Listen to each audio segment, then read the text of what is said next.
Ahoana moa ny anovanao toe-tsainan'ny olona zatra manao maloto eny amin'ny arabe raha tsy isianao WC eny fitra amin'ny tenin'ny talo hoe namamamindra takin'inona aza ny akoho rehefa sendra safa solafaka ihany dikan'izay a le voaka malagasy zany mba nanam-pahendrena ihany fa nampidirina amin'izay le rafitra de io rafitra io zany mahatonga anao anaonao foana izay le mahatonga an'le hoe dao ovaina le rafitra fa tsy miteny tsy mety le miteny fotsiny hoe ovainy toe-tsaina ka ahoana moa ny anovanao toe-tsainan'ny olona zatra manao maloto eny amin'ny arabe raha tsy isianao WC eny de anjaran'ny fanjakana no mametraka rafitra ametrahana WC isaka ny 100 metra de amin'izay fotoan'izay lazain'ny olona fa adala ianao raha mbola manao maloto ivelo amin'ny WC fa raha amin'izao fotoan'izao mialy eto amin'ny Real TV mandra-patongena ataontsika hoe eny bypass tsy mahita WC public na ray aza ay zary de davinao andehanao gasikara kerenao ne za de miova ny toe-tsaiko de lasa mety amiko le izy ary mitondra zazakely miaraka amiko de ataovy eo koa ny ianao fa tsy mahita WC sika iny zazakely iny mialehibe miapotika ny toe-tsaina iny de azakaka ianao raha mahita eo anosy be ville eo anosy be eo de eo amin'iny arabe iny trottoir iny lehilahy manao maloto rafitra zany gasikara da ovaina le rafitra tsy misy vahaolana zany hoe akoatra ny rafitra io fa ny olona tsy teanao azy no miteny hoe mbola lavitra ezaka zany da ovaina le izy a de mipetraka le fanjakana mitondra fanabeazana io tsy fampianarana araka le tenenina to hoe mila fianarana ve zany no fanabeazana ny resaka zany hoe azo ny fanjakana atao a no mame instruction torolalana ho an'ny mpiarabelona ka raha mandefa radio carte ny fanjakana omeny tsirairay daholo ny taxi be sy ny taxi brosy de ozy izy hoe obligatoire ty mandeha ao anatin'ny 20 minutes iangiany ny taxi brosy mita taxi brosy ianao a de ampianarina ao anatin'ny radio hoe miarabanao ny coopérative mandraynao coopérative zao fadio ny mandrora eny varavarakely fadio ny manao an'izao a tsy azonao atao fa manelingelany namanao no zao raha misy mamesy trapotin anao de mba isôry izy ohatra de miova ho azy fiarahamonina zay natao hoe instruction zany a omen'ny fanjakana amin'ny alalan'ny média ny média natao hoe intermédiaire média moa izy teny latin de zay ny asan'ny média mampita ny afatra entre olona anankiroa de ny fanjakana mampiasa média de mampita ny fa amitsika miteny zao a ny fanjakana tsy mampiasa le média fa ho amin'ny intérêt politique ary ny média mitadiny intérêt financière dia olona manao émission fanetanana isa-maraina reny no mitondra kolotsaina ka raha sendra olona adala ianao isa-maraina manaraka fandarana isa-maraina amin'ny télé na manaraka amin'ny radio ohatra mampime fotsiny mitondra raha ao tsy misy instruction avezy reny fa le olona fotsiny no miteny de miteniteny foana io izy a miteny ratsy miaraka io izy mianakavy de iny ny lasa kolotsainy le olona rehefa avy eo nefa ny fanjakana ny tokony ho midepasse na mihoatra n'izay ataon'ny olona zay fa tsy média tsony zany izy am'izay fotoan'izay fa lasa mpifanerasera am'le vahoaka fotsiny ty média ty fa tsy intermédiaire fa ny média tena hoe intermédiaire no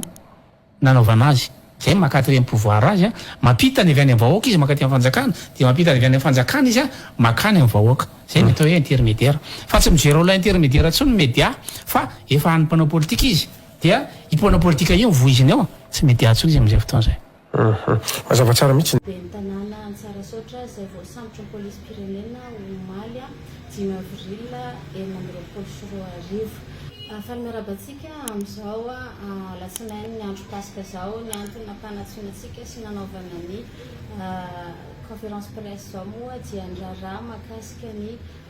be ny tanàna Antsahasaotra zay voasambotra ny polisy pirenena Omaly 10 avril 2024 ny antony itazomana anazy sy ny samborana anazy moa dia hoazavanintsika eto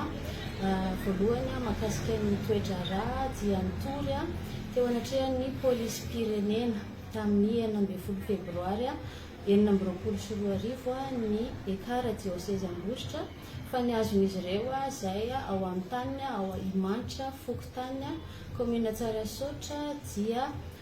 nisy nitronga tamin'ny engin tsy ny fampiarana tamin'izy ireo taorinan'io dia nambolen'izy ireo indray ilay toerana zay voatronga zanakazo maromaro kanefa mbola misy nanombotra indray io zanakazo maromaro noho izay dia tapa-kevitra moa izy ireo zany araka ny voalaza teo ambony nametraka ny fitoriana mivantana teo anivon'ny polisy pirenena ka ny be ny tanàna Antsahasaotra ankehitriny no torian'izy ireo tompon'antoka tamin'izany fanapahana hazo sy fanongotana zanakazo izany amin'ny mapitarika fanjikan-dalàna ny tenako dia nanao tatitra taty aminamoa ny polisy-pirenena mahakasika fidiran'ny raharaha io atao amin'izy ireo toy ny fanajajina rehetra izay miditra etsy anivony mpikaroka fanjikan-dalàna. Rehefa vita ny fanajajina amin'ny 14 marsa 2024 dia nomena daty ny ben'ny tanàna sy ny polisy teo ihany koa ny karajioseza ambositra fa hiakatra fampanoavana andraraha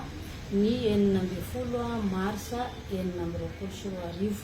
Misy notification voasonia mihitsy napanaovana sonia ny rotonta tanatin'izay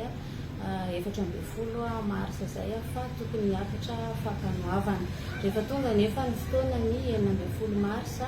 2024 tsy hita ny ben'ny tanàna voalaza teo aloha mahaolom-boafidy azy moa zany no nahatonga an'izay fanapa-kevitra zay hoe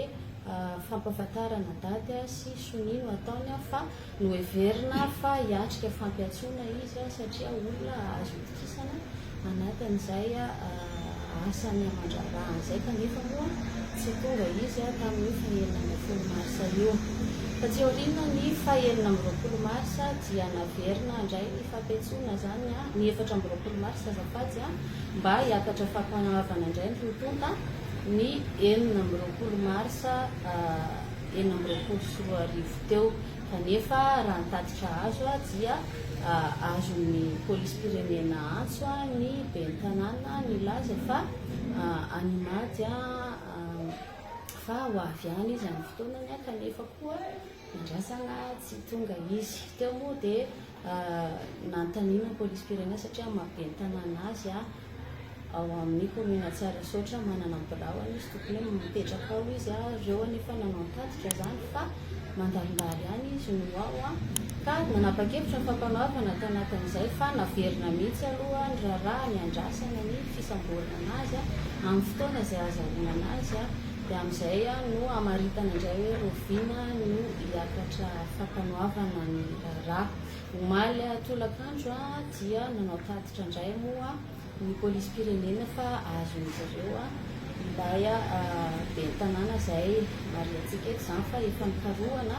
efa nomena fotoana nandritra ny ray volana ekarana tsy amin'ny fitsarana kanefa tsy tonga mihitsy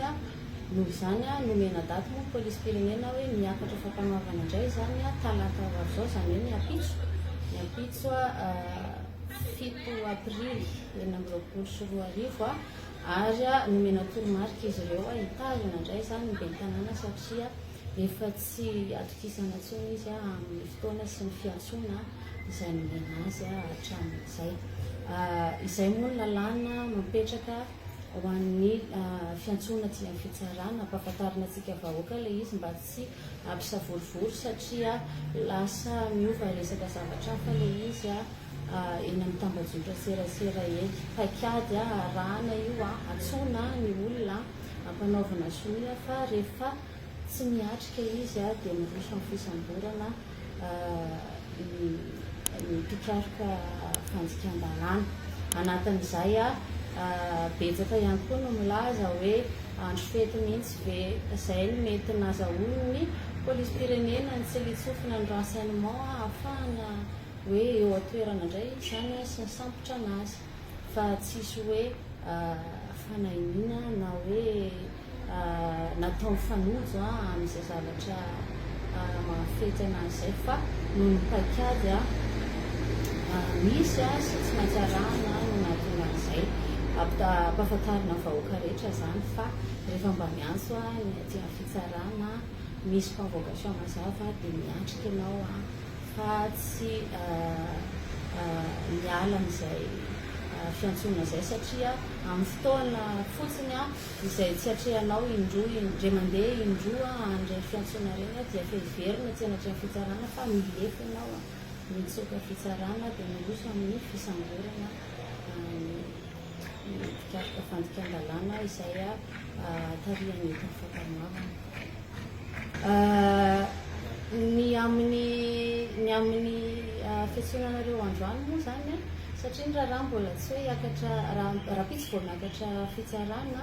dia tsy mbola afaka hoe manazava be ny momba n'ilay tany fa izay no nampatonga an'ilay hoe fitoriana napetraka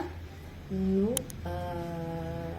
nazavaina tamintsika teo hoe nanaovana lalana ilay izy a raha ilay fitoriana zany dia hoe nanaovana lalana ilay fitrongisana natao ny raharaha mbola hiakatra fitsarana rapitso a tsisy hoe fanapa-kevitra hoe androany fanapa-kevitra ny amin'ny zavatra hiakatra rapitso fa rapitso izy vao ahazo ny tsara hiandraikitra anazy ny raharaha dia afandray ny rapitso zany a rapitso vao fantatra fanapa-kevitra rehetrarehetra mampana azy. Ny tsy fantatry ny olona angamba dia ny hoe toy ny mpampanolo-lalàna dia izy no mitarika ny mpikaroka fanjikan-dalàna.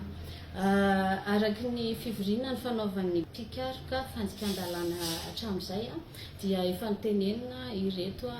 na zandary zany na polisy hoe ny fanaovana fisehoana magazety mahakasika raharay izay efa hiadidin'ny fitsarana sy ny mpikaroka fanjikan-dalàna dia angalana na afaka toavana tsy amin'ny toy ny mpampanolo-lalàna na ny toy ny mpampanolo-lalàna no miandraikitra azy. Ity raharaha ity moa dia ahina hitarika fanakorontanana satria izay no eritreretina sy jerena anatin'ilay izy ny andro vaninandro fety totona vaninandro fetytsika dia izay no nahatonga ny hoe alao hazavaina vahoaka ny lalàna fa lalàna ihany no ampiaritsika anatin'ilay fikarohana rehetrarehetra natao. Marina tokoa moa zany hoe ny commune Tsarasoatra dia ny gendarmerie-pirenena no hitatsika miasa eny an-toerana. Efa nazavaintsika tamin'ny fiandohan'ity fampahafantarana ity fotsiny angamba hoe ny fitoriana dia napetraka teo anivon'ny polisy-pirenena. Ny polisy-pirenena dia misahana ny distrika Ray Manontolo ka rehefa apetraka eo anivon'ny zareo moa zany ny fitoriana ny lalàna mametraka hoe azo apetraka eo anivon'ny mpikaroka fanjikan-dalàna manakaiky azy indrindra ny fitoriana na koa hoe tsy amin'ny fampanaovana fa tsy maintsy isian'ilay mpikaroka fanjikan-dalàna toyany fa tsy azony atao hoe tsy anay ity fa ny hafa ry.